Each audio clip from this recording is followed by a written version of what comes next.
21 में आए हुए क्वेश्चन हैं, यानी 21 में कौन कौन से क्वेश्चन आए हैं। तो इसके क्रम में जो सबसे पहला क्वेश्चन होता है, लौंग निम्नलिखित में से किसका निरूपण करता है। लौंग किसका निरूपण करता है, अंतस्थ कली, सहायक कली और वनस्पति कली, और इसके बाद से फूल कली होती है। तो लौंग जो होता है एक वनस्पतिक पौधा होता है और इसका बहुत व्यापक उपयोग किया जाता है, और इसकी कंडीशंस में एक कहा जाए तो ऐसी एक इसकी संरचना होती है, और इसी के क्रम में जो सबसे पहले फूल होता है वही कन्वर्ट होकर सीधे किस में हो जाती है, यही फूल जो होता है कली में कन्वर्ट हो जाती है। इसलिए आपका आंसर क्या हो जाएगा, सी हो जाएगा। पहला का आंसर क्या हो जाएगा, सी होता है। और यह औषधि यानी औषधि के रूप में इसका विशेष उपयोग किया जाता है। इसी के बाद से जो दूसरा क्वेश्चन होता है, नेक्स्ट क्वेश्चन जो होता है कि रक्त में शर्करा का स्तर सामान्यतः प्रदर्शित किया जाता है। तो रक्त में शर्करा का स्तर प्रदर्शित किया जाता है, इसमें है यम ऑफ, इसको ऐसे लिखा जाता है यम ऑफ Hg, इस कंडीशंस होती है मिली प्रति ग्राम डेसीलीटर, तो ऐसे mg प्रति लीटर के रूप में प्रदर्शित किया जाता है, पार्ट्स प्रति लीटर के रूप में प्रदर्शित किया जाता है, ग्राम प्रति लीटर के रूप में प्रदर्शित किया जाता है। तो इसमें सदैव ध्यान दीजिए कि यहाँ पे जब बात करेंगे रक्त में शर्करा का जो स्तर होता है, यहाँ पे एक सबसे इंपॉर्टेंट पॉइंट होता है इंसुलिन। अग्नाशय का नाम सुने होंगे, और उसी अग्नाशय से 3 हार्मोन स्रावित होते हैं। अग्नाशय जो होता है हमारे शरीर में ऐसे ग्रंथि के आकार की संरचना होती है, कैसे होती है, ग्रंथि के आकार की संरचना होती है, और इसी से 3 हार्मोन्स निकलते हैं। इसमें से एक होता है अल्फा सेल्स होता है, और दूसरा होता है बीटा सेल्स होता है, और तीसरा होता है गामा सेल्स होता है। और यह जो होता है ग्लूकागॉन का श्रवण करता है, क्या करता है, ग्लूकागॉन हार्मोन्स का श्रवण करता है, और यह इंसुलिन का श्रवण करता है, इंसुलिन का श्रवण करता है। तो यह रुधिर में इसकी जो मात्रा होती है, जैसे मान लीजिए कि रुधिर है, तो ग्लूकागॉन का मुख्य कार्य होता है रुधिर में इसकी मात्रा को बढ़ाने का कार्य करता है, इसीलिए इसे हाइपरग्लाइसेमिक फैक्टर कहते हैं।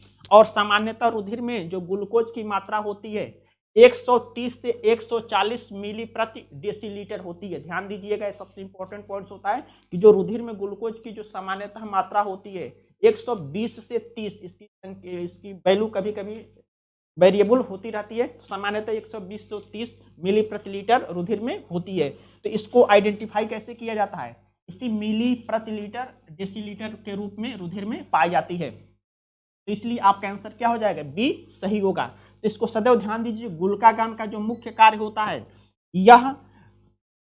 यह रुधिर में ग्लूकोज की मात्रा को बढ़ाने का कार्य करता है, और जो इंसुलिन होती है, इंसुलिन का मुख्य कार्य होता है रुधिर में बढ़ी हुई ग्लूकोज की मात्रा को शरीर की कोशिकाओं को अवशोषित करने के लिए प्रेरित करने का कार्य करता है।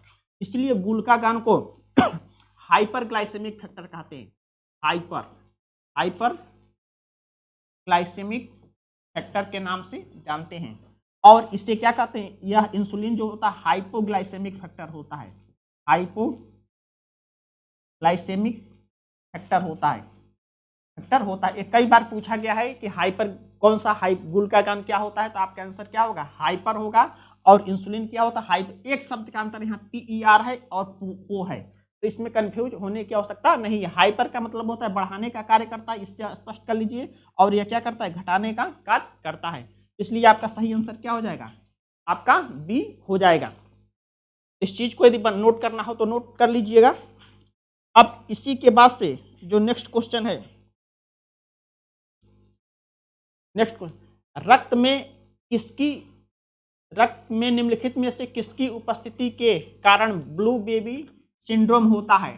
तो यह जो ब्लू बेबी सिंड्रोम होता है, यह हीमोग्लोबिन जो होता है, यह रुधिर में तो पाया जाता है। यहाँ ध्यान दीजिएगा, रुधिर में हीमोग्लोबिन पाया जाता है, हीमोग्लोबिन, और इसका फार्मूला क्या होता है, Hb होता है। इसको कई बार बता चुका हूँ। इसी हीमोग्लोबिन में क्या होता है, Fe आयंस होता है। क्या होता है, Fe+2 आयंस होता है, जिसके कारण रुधिर का रंग लाल होता है। और लेड तो रुधिर में पाया ही नहीं जाता है, सदैव ध्यान दीजिएगा, पाया ही नहीं जाता है, और नाइट्रेट भी नहीं पाया जाता है। तो इसमें ब्लू बेबी सिंड्रोम का जो मुख्य कारण होता है मेट हीमोग्लोबिन होता है। क्या होता है, मेट हीमोग्लोबिन होता है। इसलिए आपका आंसर क्या होगा, बी सही होगा। तो इस चीज को, इसकी चर्चा मैं कई बार कर चुका हूं ये जो हीमोग्लोबिन होता है ये ऑक्सीजन से संयोग करके क्या करता है, ऑक्सी हीमोग्लोबिन बनाने का कार्य करता है और इसका फार्मूला होता है HbO2 का 4 गुना होता है। तो यह कंडीशंस होती है, यह 4 हो जाता है। तो कई बार एक क्वेश्चन पूछा जाता है हीमोग्लोबिन जो होता है ऑक्सीजन के कितने अणुओं का संवहन करता है, तो यह 4 अणुओं का संवहन करता है और यह प्रक्रिया क्या होती है, फेफड़े में होती है, यहाँ से फेफड़े में होती है। तो इसी के बाद से आपका आंसर क्या होगा, बी सही होगा। इसी के बाद से नेक्स्ट क्वेश्चन देखिएगा कि बाटुलिज्म है। बाटुलिज्म एक प्रकार की टर्मिनोलॉजी होती है और यह किससे रिलेटेड होता है, कहने का अभिप्राय होता है कि यह बाटुलिज्म किससे रिलेटेड होता है। तो भोज्य पदार्थ से होने वाला संक्रमण होता है, भोज्य पदार्थ से होने वाला विषैलापन होता है, जल जनित संक्रमण होता है, जल जनित विषैलापन होता है। तो सदैव ध्यान दीजिए कि भोज्य पदार्थ का संक्रमण, तो इसके कंडीशन यदि आपसे पूछा जाए तो बहुत सारे जीव होते हैं, जैसे हाउस फ्लाई होती है, तो यह नहीं होता है। और इसका जो मुख्य टर्म होता है, बाटुलिज्म का जो मुख्य टर्म होता है, भोज्य पदार्थों से होने वाला विषैलापन होता है। इसलिए आपका चौथा का आंसर क्या हो जाएगा, बी आंसर सही होगा। अब इसी के बाद से नेक्स्ट क्वेश्चन, राइबोफ्लाविन की कमी से निम्न में से कौन सा रोग होता है। तो यह कई बार क्वेश्चन बताया गया है, क्लोरोफिल होता है, कोलेजन होता है, कैरोटीन होता है, मायोग्लोबिन होता है।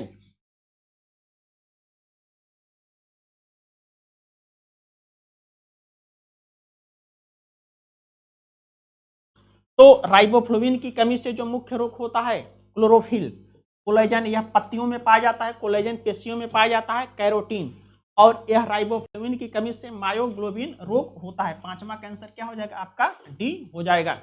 इसी के बाद से नेक्स्ट क्वेश्चन, निम्न में से कौन सा सही सुमेलित नहीं है। यह कई बार पूछा गया, कई बार रिपीटेड क्वेश्चन है और इसमें ध्यान दीजिए कि विटामिन ए का रासायनिक नाम होता है, क्या होता है, रेटिनॉल। क्या होता है, रेटिनॉल। इसके कई नाम होते हैं, इसको नाम देखेंगे। विटामिन ए का नाम होता है रेटिनॉल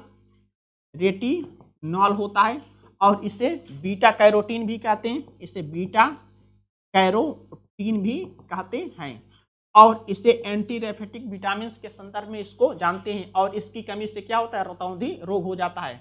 और विटामिन ए के मुख्य स्रोत यहाँ से पूछा जाता है, विटामिन ए के जो मुख्य स्रोत होते हैं, अब मैं बता दे रहा हूँ ये कॉन्सेप्ट कि ऐसे फल जो प्राकृतिक रूप से पीले हो जाते हैं, विटामिन ए के मुख्य स्रोत होते हैं। इसके अंतर्गत क्या जाएगा, आम,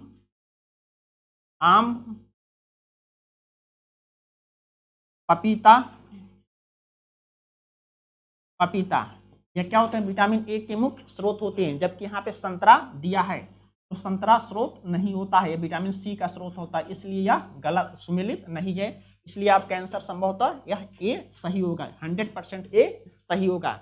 और सी जो होता है रक्त अल्पता या विटामिन के की कमी के कारण होता है, रक्त अल्पता होती है विटामिन के की कमी के कारण होता है। डी जो होता है यह घेंघा रोग होता है, घेंघा जो होता है यह आयोडीन की कमी से होता है।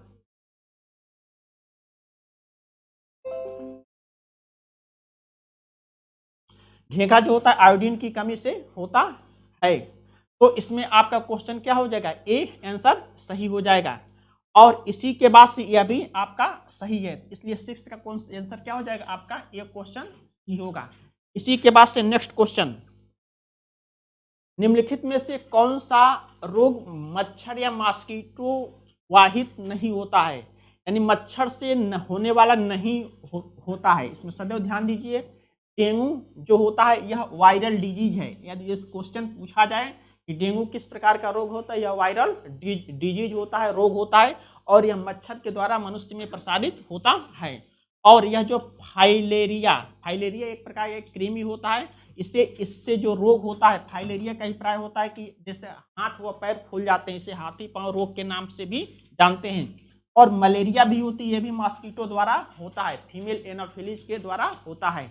तो और इसके बाद से इसमें जो होता है निद्रा स्लीपिंग सिकनेस जो रोग होता है, यह मच्छर के द्वारा नहीं होता है, यह ट्रिप्सोना नामक एक जीव होता है उससे होता है। तो इसलिए आपका आंसर क्या होगा, सी सही होगा। तो मॉस्किटो में एक चीज सदैव संक्षेप में मैं बता दे रहा हूँ कि मॉस्किटो होता है उसमें मादा मच्छर के द्वारा होता है, फीमेल एनाफिलीज के द्वारा होता है। मादा मच्छर के द्वारा होता है। तो यह जो मादा मच्छर होती है, तो जैसे मान लीजिए मनुष्य के रुधिर को चूसती है, यहाँ पे ध्यान दीजिए, कोई भी मनुष्य के रुधिर को जब चूसती है तो यह मादा मच्छर अपने मुंह के साथ क्या होती है, स्पोरोजोइट को छोड़ देती है। क्या होती है, स्पोरोजोइट। और जब पुनः रुधिर को चूसती है तो गैमेटोसाइट्स होती है। यह बहुत ही डिटेल्स प्रोसेस होता है। तो सदैव ध्यान दीजिए कि यदि क्वेश्चन पूछा जाए कि फीमेल एनाफिलीज मनुष्य के संक्रमित अवस्था कौन सी होती है, तो वह क्या होता है, स्पोरोजोइट होता है। क्या होता है, मनुष्य के लिए संक्रमित अवस्था स्पोरोजोइट होती है, और यह मच्छर के लिए संक्रमित अवस्था क्या होती है, गैमेटोसाइट्स होती है। तो ध्यान रखने की बात है, इसलिए आपका आंसर क्या होगा, सी सही होगा। इसी के बाद से नेक्स्ट क्वेश्चन, निम्नलिखित में से कौन अन्य तीनों की तुलना में ज्यादा सूर्य की रोशनी को परावर्तित करता है। तो इसमें अभिप्राय होता है कि यहाँ पे सब सन को देखते हैं। सन जो होता है, सन, और सन से जो किरणें आती हैं वो किस रूप में आती हैं, लघु तरंगों के रूप में आती हैं। किस रूप में आती हैं, पृथ्वी पर जो आती हैं लघु तरंगों के रूप में आती हैं। किस रूप में आती हैं, लघु तरंगों के रूप में आती है। जब परावर्तित होती हैं तो किस रूप में होती हैं, दीर्घ तरंगों के रूप में परावर्तित होती है। दीर्घ तरंगों के रूप में आती, किस रूप में, लघु तरंगों के रूप में आती हैं। इतना कॉन्सेप्ट आपको क्लियर रखना चाहिए। तो इसमें ध्यान दीजिएगा कि जब लाइट पढ़े हैं तो उसमें ध्यान दीजिएगा कि जो सरफेस जितना ही चिकना होता है वहां से सूर्य की रोशनी का परावर्तन सबसे अधिक होता है। परावर्तन की यही परिभाषा होती है कि जब सूर्य का, जब कोई प्रकाश किसी चिकने पृष्ठ पर पड़ता है तो वहां से क्या होता है, परावर्तित हो जाता है। इसी घटना को क्या कहते हैं, परावर्तन कहते हैं। तो इसमें ध्यान दीजिए कि रेगिस्तान में रेत होता है, और यहाँ पे सूर्य की किरणें जब इस पे रेगिस्तान पे पड़ती है तो मृचिका बनता है। क्या होता है, मृचिका बनता है। और यहाँ पे रोशनी की बात की गई है। किसकी बात की गई है, रोशनी की बात की गई है। तो रेगिस्तान में मृचिका की घटना होती है। और धान की भूमि, धान की खेती की भूमि, धान जो होता है यह भी परावर्तन नहीं होता है। और इसमें ताजे बर्फ से ढकी हुई भूमि, ताजे बर्फ, यानी मान लीजिए पृथ्वी पर पर्वत पाए जाते हैं और यहाँ पे बर्फ जमी होती है, तो यहाँ पे रिफ्लेक्शन सबसे अधिक होगा। क्या, यहाँ से रिफ्लेक्शन अधिक होगा। और इसके बाद से होता है प्रेरीय भूमि समशीतोष्ण, यानी ऐसा प्रदेश जहाँ पे समान ताप पाया जाता है, समशीतोष्ण के अंतर्गत आते हैं। इस चारों में से सबका बेस्ट आपका आंसर क्या होगा, सी सही होगा। ताजे बर्फ से ढकी हुई भूमि होती है। तो इन दो चीजों को कई बार आप ध्यान दीजिएगा, क्वेश्चन आता है कि सूर्य से रिलेटेड, और इसी में लघु और दीर्घ तरंगों के रूप में आती है। और यही चीजें मैं इसको कई बार बता चुका हूं। इस चीज को सदैव ध्यान नोट कर लीजिएगा। आने वाली तरंगे होती हैं लघु तरंगे होती हैं, और जाने वाली तरंगे होती हैं दीर्घ तरंगे होती हैं। इसे सौरिक विकिरण भी कहते हैं, सोलर रेडिएशन कहते हैं। इसे पार्थिव विकिरण के भी नाम से जानते हैं। इसको जब पढ़ेंगे आप इकोसिस्टम में, इसको बहुत क्लियर तरीके से बताया जाएगा। तो इस प्रकार से आंसर आपका क्या होगा, सी सही होगा। इसके बाद से नेक्स्ट क्वेश्चन, निम्न में से कौन सा एलपीजी का मुख्य अवयव है। तो इसमें ध्यान दीजिएगा कि बहुत ही परंपरागत क्वेश्चन कई बार ये पूछा जा चुका है कि एलपीजी होती है। यहाँ पे एलपीजी का अभिप्राय होता है जो घरों में सिलेंडर यूज करते हैं। घरों में जब सिलेंडर यूज करते हैं तो उस कंडीशंस में यहाँ पे कई बार इस चीज को मैंने बताया है। यहाँ पे जो कंडीशन होती है, जो एलपीजी होती है, एलपीजी इसका पूरा नाम होता है लिक्विड पेट्रोलियम गैस। और यह जब सिलेंडर के अंदर होती है तो किस अवस्था में होती है, द्रव अवस्था में होती है। और यह क्या होता है, और जब भी यहाँ से निकलती है तो किस अवस्था में होती है, गैस अवस्था में परिवर्तित हो जाती है। तो यह जो होता है हेक्सेन, पेंटेन, मीथेन, तो इसमें जो होता है ब्यूटेन होता है। क्या होता है, ब्यूटेन गैस होती है। तो एलपीजी का मुख्य क्या हो जाएगा, ब्यूटेन गैस होती है। कभी कभी इस क्वेश्चन को एन ब्यूटेन दे दिया जाता है। क्या होता है, एन ब्यूटेन दे दिया जाता है। तो इस कंडीशंस में आपसे कंफ्यूज होने की आवश्यकता नहीं होती है। तो एन होता है नंबर ऑफ कार्बन एटम्स होता है। इसको जब आप पढ़ेंगे एल्केन और एल्काइन के अंतर्गत ये तीनों चीजें आती हैं। इसलिए आपका एलपीजी क्या होता है, एलपीजी का जो मुख्य अवयव होता है ब्यूटेन गैस होती है। और इसी से रिलेटेड और क्वेश्चन पूछा जाता है कि जैसे एलपीजी में एक क्या होता है, एलपीजी जब रिसाव होता है उसमें पहचानने के लिए क्या होता है, मर्केंटाइल गैस का उपयोग कर मिला दिया जाता है, जिसके कारण बदबू आती है, जिससे आप आसानी से पहचान जाते हैं। इसी के बाद से नेक्स्ट क्वेश्चन होता है, निम्नलिखित में से किस कुल के पौधे से टापा कपड़ा बनाया जाता है? अब यह टापा आपके लिए नया शब्द होगा। टापा कपड़ा जो होता है मोरेसी कुल के पौधों से बनाया जाता है। किस कुल के पौधों से बनाया जाता है? मोरेसी कुल के पौधों से बनाया जाता है। तो इसमें ऑप्शन दिया है एस्किलिपिडिएसी, मोरेसी होता है, मालवेसी होता है, ग्रेमिनेसी होता है, और इसलिए आपका आंसर क्या होगा? मोरेसी कुल के पौधों से पढ़ाया जाता है। और इसकी यदि आप डिटेल्स आप पढ़ेंगे तो पौधों की भी फैमिली होती है। क्या होती है? पौधे की भी फैमिली होती है। और इससे पौधों का वर्गीकरण जब आप पढ़ेंगे, पौधे का वर्गीकरण, पौधे का वर्गीकरण पढ़ेंगे, वहां पे हर क्लास की डिटेल्स आपको बताई जाएगी। इसलिए आपका आंसर क्या होगा? बी सही होगा। अब इसी के बाद से नेक्स्ट क्वेश्चन आता है कि फेफड़े में गैसीय विनिमय का स्थल है। यह जो क्वेश्चन होता है बहुत ही, एक तरह से देखा जाए तो बहुत ही टफ क्वेश्चन होता है। जैसे आप पढ़ते हैं फेफड़े के अंतर्गत, यहाँ पे ध्यान दीजिएगा, संक्षेप में इसको बहुत संक्षेप बता रहा हूँ। फेफड़े जो होता है, फेफड़े ऐसी संरचना होती है, और यह फेफड़े जो होता है मनुष्य के थोरेक्स भाग में स्थित होते हैं। थोरेक्स हेड होता है, थोरेक्स होता है, और यहीं से जब चीजें आती हैं, यहीं से जब श्वसन क्रिया होती है, यहाँ से जो गैसें आती हैं, यहाँ पे नलिकाएं आती हैं, इसे यहीं पे लैरिक्स होता है, और इसको बहुत ज़्यादा डिटेल्स बता पॉसिबल संभव नहीं है। और यही चीज़ें जब नीचे उतरती हैं, गले से नीचे उतरती हैं, तो इसी का नाम दे दिया जाता है, इसी का नाम दे दिया जाता है ट्रेकिया दे दिया जाता है।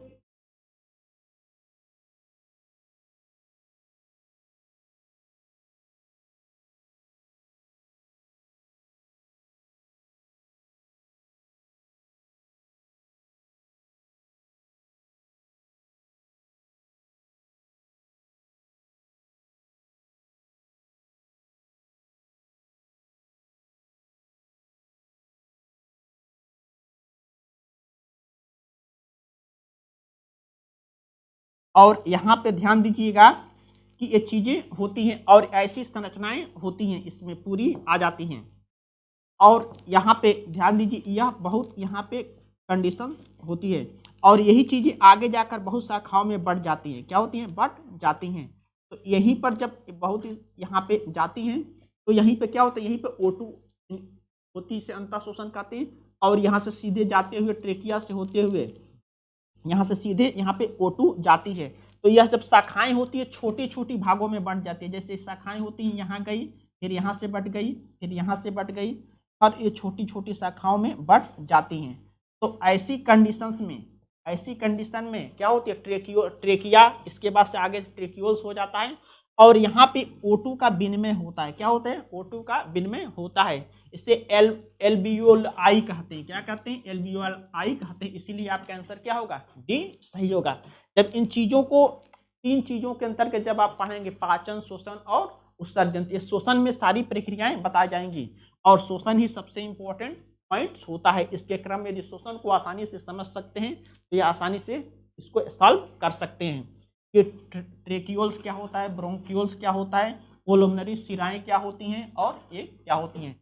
इसमें ऑक्सीजन का विनिमय यहीं से होता है। विनिमय का मतलब होता है कि यहाँ से ऑक्सीजन शिराएं ग्रहण करती हैं और CO2 को पुनः छोड़ देती हैं। इसमें गैसों के विनिमय की बात की जाए तो CO2 और O2 दोनों का आपस में विनिमय होता रहता है। तो ऐसे कंडीशंस होती है। इसी के बाद से जब नेक्स्ट क्वेश्चन होता है, नेक्स्ट क्वेश्चन, निम्नलिखित में से किस कण पर शून्य आवेश होता है, यानी जीरो चार्ज होता है। यानी कहने का अभिप्राय होता है कि पॉजिट्रॉन, इलेक्ट्रॉन और न्यूट्रिनो और अल्फा कण होते हैं। तो ध्यान दीजिएगा कि जो इसमें दो प्रकार के कण होते हैं, एक अस्थायी मूल कण होते हैं, इसमें इलेक्ट्रॉन, प्रोटॉन होते हैं और न्यूट्रॉन होते हैं, और दूसरा होते अस्थायी मूल कण होते हैं। इसमें शून्य आवेश का अभिप्राय होता है इलेक्ट्रॉन, पॉजिट्रॉन, और इसमें होगा न्यूट्रिनो। आपका आंसर क्या हो जाएगा? न्यूट्रिनो पर क्या होता है? शून्य चार्ज होता है। अल्फा जो कण होता है रेडियो एक्टिव किरणें होती हैं। इसी के बाद से नेक्स्ट क्वेश्चन है कि नाइट्रोजन का एक आवश्यक अवयव नहीं है। नाइट्रोजन एक आवश्यक अवयव नहीं है।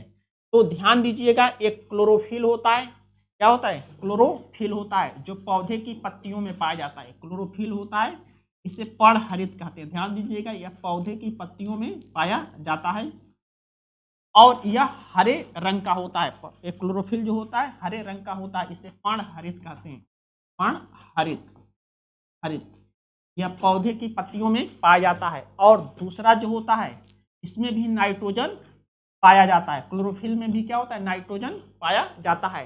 क्यों नाइट्रोजन पाया जाता है, इसको सदैव ध्यान दीजिएगा। इसमें नाइट्रोजन इसलिए पाया जाता है कि इसी नाइट्रोजन के कारण पौधे क्या होते हैं, हरे रहते हैं। सिम्बोसिस के अंतर्गत वायुमंडल की नाइट्रोजन को एक्सेप्ट करने का कारण पौधे की जड़ों में एक बैक्टीरिया पाए जाते हैं जो इस नाइट्रोजन को देते हैं और जिसके कारण यह हरा होता है। इसलिए नाइट्रोजन 100% पाया जाएगा। इसमें क्या होगा, नाइट्रोजन पाया जाएगा। और आरएनए और डीएनए, जब आरएनए की बात करते हैं, आरएनए और दूसरा होता है डीएनए, क्या होता है, डीएनए, तो इनकी जो संरचना होती है डीएनए और आरएनए, इसको एक बार बताए थे कि जो गुणसूत्र होते हैं, सदैव गुणसूत्र जो होते हैं, इसको इंग्लिश में क्रोमोसोम्स कहते हैं। हम उस किसके बने होते हैं, DNA plus RNA plus histone protein के बने होते हैं। हिस्टोन प्रोटीन के बने होते हैं। और यह डीएनए जो होते हैं 3 प्रकार के कंपोनेंट से मिलकर बने होते हैं। एक पेंटोज शुगर होता है, एक नाइट्रोजन बेस होते हैं, क्या होते हैं, नाइट्रोजनस बेस होते हैं, क्या होते हैं, बेस होते हैं, प्लस पेंटोज शुगर होता है, पेंटोज शुगर होता है, और फास्फोरिक अम्ल होता है, क्या होता है, फास्फोरिक एसिड होता है। तो ये चीजें स्पष्ट हो गया कि नाइट्रोजन बेस 5 होते हैं, क्या होते हैं, 5 होते हैं। इसमें दोनों में पाए जाते हैं, डीएनए और आरएनए में पाए जाते हैं। एडेनिन होता है, गुआनिन होता है, साइटोसिन होता है, थाइमिन होता है और यूरासिल होता है। तो ये नाइट्रोजन बेस इस दोनों में पाए जाएंगे, इसमें भी पाए जाएंगे, इसमें भी पाए जाएंगे। और लास्ट बचता है कार्बोहाइड्रेट। तो कार्बोहाइड्रेट जो होता है कार्बन और हाइड्रोजन से मिलकर बना होता है। कार्बोहाइड्रेट क्या होता है, कार्बन और हाइड्रोजन से मिलकर बना होता है। सदैव ध्यान दीजिएगा, कार्बन, हाइड्रोजन और ऑक्सीजन से इसका निश्चित रेशियो होता है, 1 संबंधी 2 संबंधी 1 के अनुपात में होता है। इसीलिए आपका आंसर क्या होगा, आपका आंसर क्या होगा, कार्बोहाइड्रेट। इसी में नाइट्रोजन नहीं पाया जाता है, लेकिन इन तीनों में क्या होते हैं, नाइट्रोजन पाए जाते हैं। एक चीज यहां से स्पष्ट कर लीजिए, यही जो डीएनए और आरएनए होते हैं गुणसूत्र कहते हैं, और ये गुणसूत्र में किसके बने होते हैं, नाइट्रोजन बेस पाए जाते हैं। और ये नाइट्रोजन बेस कौन कौन से होते हैं, एडेनिन होते हैं, गुआनिन होते हैं, साइटोसिन होते हैं, थाइमिन होते हैं और यूरासिल होते हैं। तो इसमें देखिएगा डीएनए में कई बार क्वेश्चन पूछा जाता है, डीएनए में क्या पाया जाता है, थाइमिन पाया जाता है, क्या होता है, थाइमिन, और आरएनए में यूरासिल पाया जाता है, क्या होता है, यूरासिल पाया जाता है। अब यहाँ से क्वेश्चन पूछा जाए कि इसमें डीएनए में कौन कौन से पाए जाते हैं। डीएनए में क्या पाया जाता है, एडेनिन पाया जाता है, गुआनिन पाया जाता है और साइटोसिन पाया जाता है। और इसमें क्या पाया जाता है, आरएनए में एडेनिन होता है, गुआनिन होता है और साइटोसिन होता है। इसलिए ध्यान दीजिएगा, इसमें आरएनए में यूरासिल, डीएनए में थाइमिन। यदि पूछा जाए कि डीएनए में कौन कौन से थाइमिन पाए जाते हैं, तो शेष तो 3 सेम होते हैं, और लेकिन क्या होता है डिफरेंट, आपको याद एक सेंटेंस में करना है कि डीएनए में थाइमिन पाया जाता है और आरएनए में यूरासिल पाया जाता है। इसलिए आपका आंसर क्या होगा, डी कंफर्म सही होगा। इसमें कोई इफ बट नहीं है। इस चीज को सदैव ध्यान रखिएगा, गुणसूत्र क्रोमोसोम्स से कहते हैं। तो नोट करना हो तो नोट कर लीजिएगा। इसी के बाद से अब नेक्स्ट क्वेश्चन, इसको नोट कर लीजिए, बहुत इंपॉर्टेंट पॉइंट्स मैंने बता दिया। और इसमें एक कंडीशन होती है कि इसमें यदि बॉन्ड पाया जाता है, एडेनिन और गुआनिन, एडेनिन और थाइमिन के बीच में 2 हाइड्रोजन बॉन्ड पाए जाते हैं, और गुआनिन और साइटोसिन के बीच में 3 हाइड्रोजन बॉन्ड पाए जाते हैं। हाइड्रोजन बॉन्डों को डॉट लाइनों से रिप्रेजेंट करते हैं। इसको नोट कर लीजिएगा अच्छे से।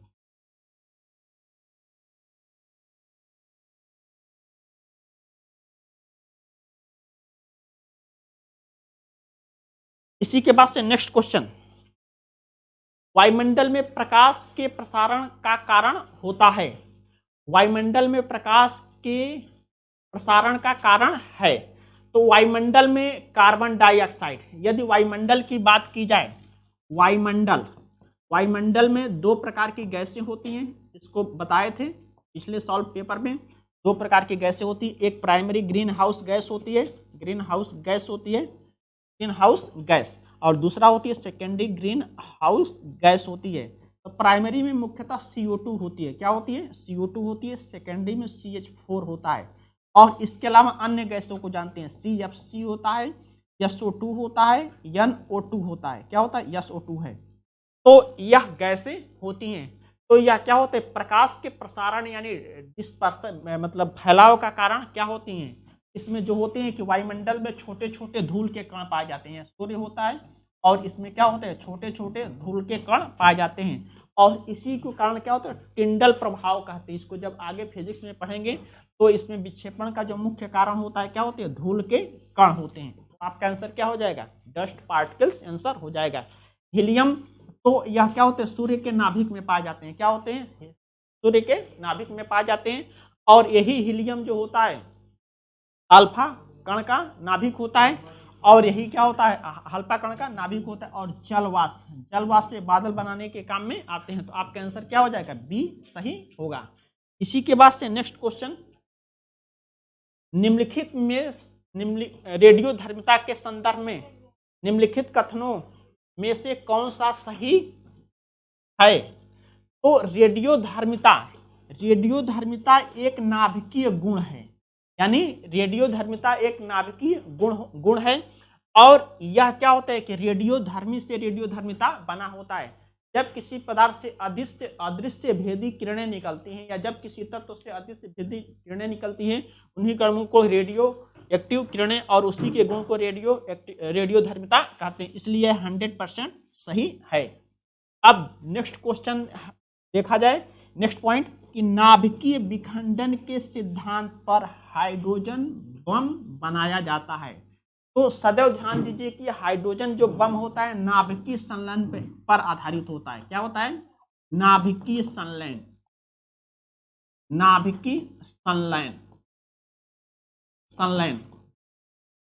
यह नाभिकीय संलयन जो होता है, इसी नाभिकीय संलयन होने के कारण जो क्या होती है, बहुत अधिक मात्रा में ऊष्मा उत्पन्न होती है।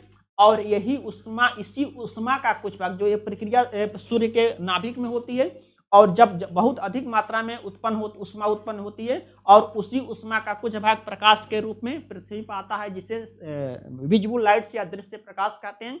और उसी में 7 गुण होते हैं। इसलिए आपका दूसरा पॉइंट क्या है, गलत है। नाभिकीय विखंडन के सिद्धांत पर हाइड्रोजन बम नहीं बनाया जाता है, यह नाभिकीय संलयन पर बनाया जाता है। इसलिए दूसरा पॉइंट आपका गलत है। स्कूट को मैच कीजिएगा, स्कूट में क्या होता है, केवल एक सही होगा, इसलिए ऑप्शन आपका 1 होगा। क्या होगा, 1 होगा। 2 गलत है, यह तो हो नहीं सकता है, डी हो नहीं सकता, इसलिए आपका आंसर क्या होगा, ए सही होगा।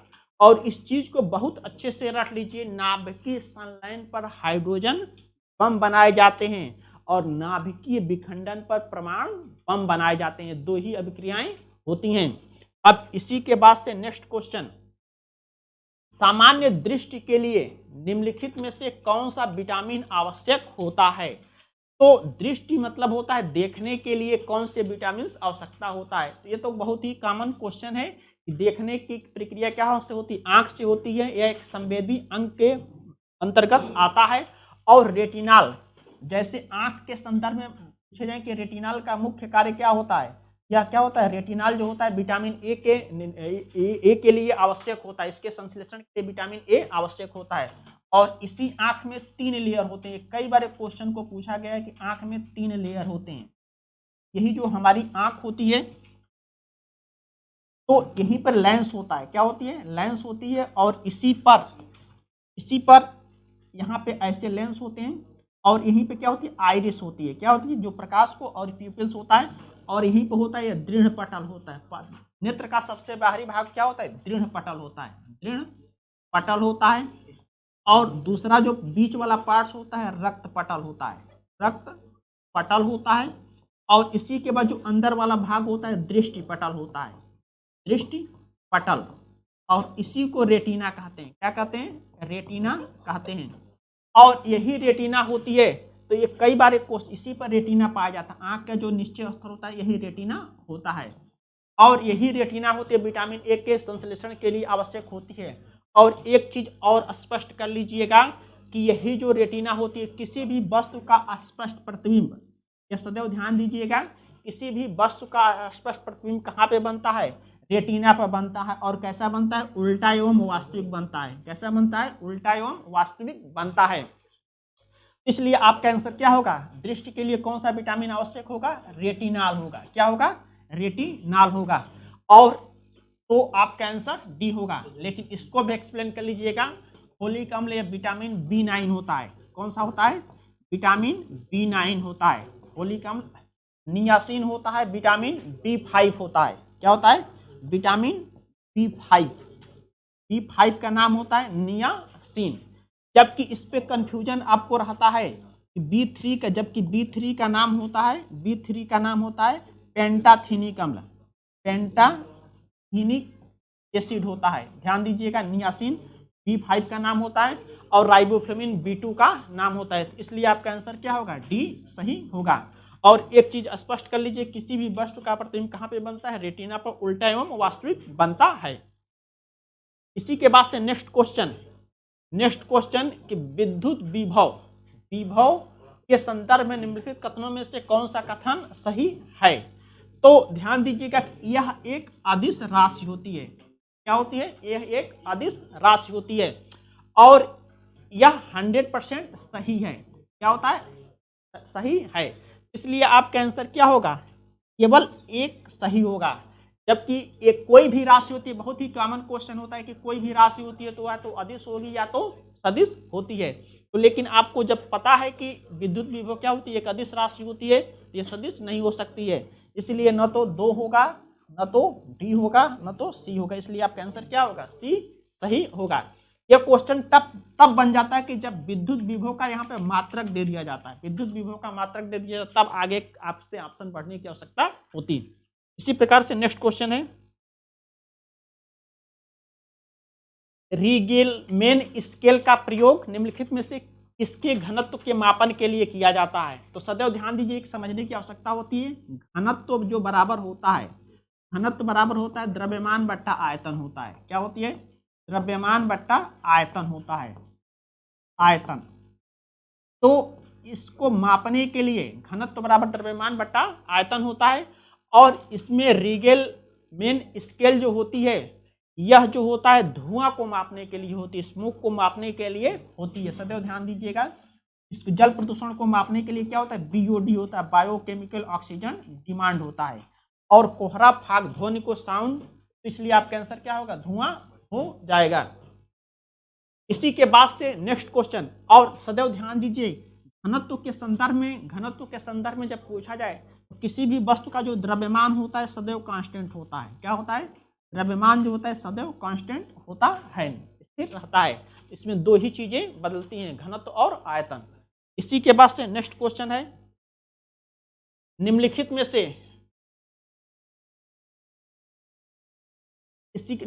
में से कौन सा सुमेलित नहीं है। इसमें पूछा जाए कौन सा सुमेलित नहीं है, यही पॉइंट आपको सबसे कंफ्यूज करता है। तो इसमें सुमेलित नहीं है, तो सिरका में कौन सा अम्ल, एस्टिक अम्ल होता है। सिरका में क्या होता है, एस्टिक अम्ल होता है। क्या सुमेलित है, क्या है, सुमेलित है। हड्डियों में उपस्थित यौगिक कैल्शियम फास्फेट होता है। हड्डियों में उपस्थित यौगिक क्या होता है, कैल्शियम फास्फेट होता है। और यह जो हड्डियों में जो होती है, मनुष्य के शरीर की जो हड्डियां होती हैं, सदैव ध्यान दीजिए, इसी में बहुत सारे कंपोनेंट्स पाए जाते हैं। क्या होते हैं, कंपोनेंट्स पाए जाते हैं। तो इसमें जो होते हैं कैल्शियम होता है, कैल्शियम होता है, मैग्नीशियम होता है और फास्फोरस होता है। सदैव ध्यान दीजिएगा कि यह जो तीनों तत्व होते हैं, यदि आपसे कहा जाए कि यह अलग अलग कभी भी नहीं पाए जाते हैं, यह जो मैग्नीशियम होता है और फास्फोरस होता है, इसी के साथ यह इंक्लूड होते हैं। क्या होते हैं, यह इंक्लूड होते हैं। तो एक संयुक्त रूप से हड्डियों में पाए जाते हैं। यही मिलकर क्या होते हैं, कैल्शियम फास्फेट का निर्माण करते हैं। इसलिए सही है। और दूध के खट्टा होने का कारण, खट्टा मतलब फटने होने का कारण क्या होता है, तो उसमें लैक्टिक अम्ल होता है। क्या होता है, लैक्टिक अम्ल होता है। इसलिए यह क्या होता है, गलत है। क्या है, गलत है। इसलिए आपका आंसर क्या होगा, सी सही होगा। जबकि अमाशय जो होता है, अमाशय में उपस्थित रस होता है हाइड्रोक्लोरिक अम्ल होता है, हाइड्रोक्लोरिक अम्ल होता है। किसी भी जीव का अमाशय देखा जाए तो अमाशय जो होता है एक थैली के आकार की संरचना होती है। ध्यान दीजिएगा, अमाशय जो होता है एक थैली के आकार की संरचना होती है। और इसी अमाशय से एक और पॉइंट मैं बता दे रहा हूँ, इसी अमाशय से एक रस निकलता है जिसे जठर रस कहते हैं। क्या कहते हैं? जठर रस होता है, और इसको गैस्ट्रिक जूस कहते हैं। इस जठर रस की इंग्लिश क्या होती है? गैस्ट्रिक जूस होते हैं। और इसी अमाशय के 3 भाग होते हैं, आग्नेटिक होता है, फंडिक होता है और पेराइटल होता है। इसी अमाशय में एक विशेष प्रकार की कोशिकाएं पाई जाती हैं। इसी अमाशय में एक विशेष प्रकार की कोशिकाएं पाई जाती हैं, इसे ऑर्गेनिक सेल कहते हैं। क्या कहते हैं? ऑर्गेनिक सेल कहते हैं। और यही ऑर्गेनिक कोशिकाएं जो होती हैं HCl का स्रावण करती हैं। क्या करती हैं? हाइड्रोक्लोरिक अम्ल का स्रावण करती हैं। तो इसका जो मुख्य कार्य होता है, यह HCl का यदि पूछा जाए कि मुख्य कार्य क्या होता है, इसके मुख्यतः 4 कार्य।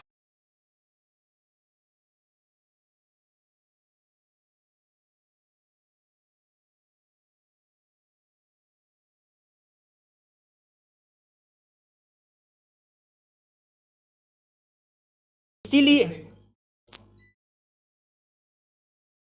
जो HCl जो होता है अमाशय में पाया जाता है। 2 चीजों को मैंने बताया, जठर रस अमाशय से निकलता है और इसी से HCl निकलता है, और HCl ऑर्गेनिक सेल से निकलता है। और इस HCl के 4 कार्य होते हैं। यह भोजन के साथ आए हुए जीवाणुओं को नष्ट करने का कार्य करता है, भोजन के साथ आए हुए कठोर पदार्थों को क्या करता है? गलाने का कार्य करता है, और जठर भोजन के साथ जटिल अणुओं को सरल अणुओं में तोड़ने का कार्य करता है। तो इसलिए आपका आंसर क्या हो जाएगा? कि सही होगा। यह आपका आंसर लैक्टिक अम्ल होता तब यह सही होता है। इसी के बाद से नेक्स्ट क्वेश्चन, निम्नलिखित में से कौन सा अंटार्कटिका में भारत का अस्थायी और उसके द्वारा परिचालित अनुसंधान स्टेशन है? तो ध्यान दीजिएगा कि इसके पहले भारत में अंटार्कटिका पर 2 स्टेशन स्थापित किए गए हैं। उसमें से एक भारतीय है और दूसरा मैत्री है। और इस दोनों स्टेशन का अनुसंधान का स्थापित करने का जो उद्देश्य होता है, इसको विज्ञान के लिए समर्पित द्वीप कहा जाता है। इस भाग को विज्ञान के लिए समर्पित द्वीप कहा जाता है, और इस पे 2 स्टेशन स्थापित किए गए थे, भारती और मैत्री स्थापित किए गए थे। इसलिए आपका आंसर क्या होगा? यह सही होगा। तो पहला भी इसमें ऑप्शन दिया गया भारतीय, लेकिन आर्य होने के कारण यह गलत हो जाएगा।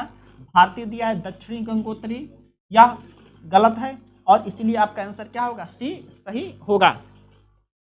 इसी के बाद से नेक्स्ट, मानव नीचे 2 कथन दिए गए जिसमें से ए और आर कथन और कारण है, और इसमें से कथन ए है कि मानव शरीर अपने लिए आवश्यक सभी विटामिनों का संश्लेषण कर लेता है।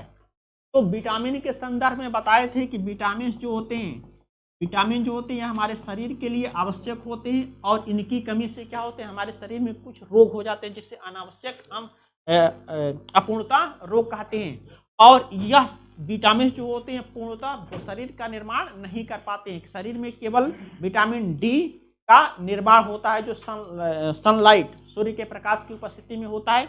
तो इसीलिए केवल एक ही विटामिन होते हैं, और दूसरा जो होता है विटामिन ए, डी और के का ही निर्माण होता है, अन्य किसी विटामिन का निर्माण नहीं होता है। इसलिए मानव अपने लिए आवश्यक सभी विटामिनों का संश्लेषण कर लेता है। इसलिए क्वेश्चन क्या होगा? पॉइंट गलत होगा। और दूसरा होता है शरीर के उचित विकास के लिए विटामिन अनिवार्य होते हैं, यानी शरीर की वृद्धि एवं विकास के लिए अनिवार्य होती हैं। इसलिए इसका आंसर जो होगा, ये तो गलत है। और आर, ए और आर दोनों सत्य हैं? नहीं। ए और आर दोनों सही हैं? नहीं, ये भी नहीं होगा। ये सत्य है परंतु आर गलत है? नहीं, ये गलत है परंतु आर सत्य है। इसलिए आपका आंसर क्या होगा? डी सही होगा। इसी के बाद से नेक्स्ट, शीत प्रकोष्ठ में फल भंडारण दीर्घ भंडारण जीवन के लिए देता है, क्योंकि इसमें कंडीशंस आपको दिया गया है। सूर्य के प्रकाश का संसर्ग माना होता है, वातावरण में बढ़ती CO2 की सांद्रता और शोषण का ह्रास होता है। तो शीत प्रकोष्ठ का अभिप्राय होता है इसमें जो बीजों को एक निश्चित समय के लिए रख दिया जाता है। इसका अभिप्राय होता है कि इसके जर्मिनेशन की जो प्रक्रिया होती है वो सुरक्षित रहती है, और किसी भी बीज को सुरक्षित रखने के लिए उसमें 10 से 12% की नमी का होना आवश्यक होता है। क्या होता है? 10 से 12% नमी का होना आवश्यक होता है। और इसका जो मुख्य कारण होता है कि जैसे कोई भी सीड्स होती है उसमें जर्मिनेशन के लिए क्या होता है? 10 से 12% नमी का होना आवश्यक होता है। और इसी कारण के लिए इसका आंसर जो होगा कि शोषण दर का हास्य हो जाता है। क्या होता है वहां पे? शोषण दर का हास्य हो जाता है। इसी के बाद से नेक्स्ट क्वेश्चन नहीं है। तो इस प्रकार से आपने देखा कि इसमें 21 में आए हुए क्वेश्चन कौन कौन से हैं, उनको सॉल्व व्यापक रूप से कराया गया। और इसी के बाद से हम आगे की क्लास शुरू करेंगे और इसकी सूचना आपको दी जाएगी। और तब तक इन क्वेश्चन पेपर का रिवीजन करते रहिए और इसी के क्रम में आपकी क्लास जो होती है एक सीक्वेंस से दी जाएगी और इसकी आपको सूचना दी जाएगी। Thank you.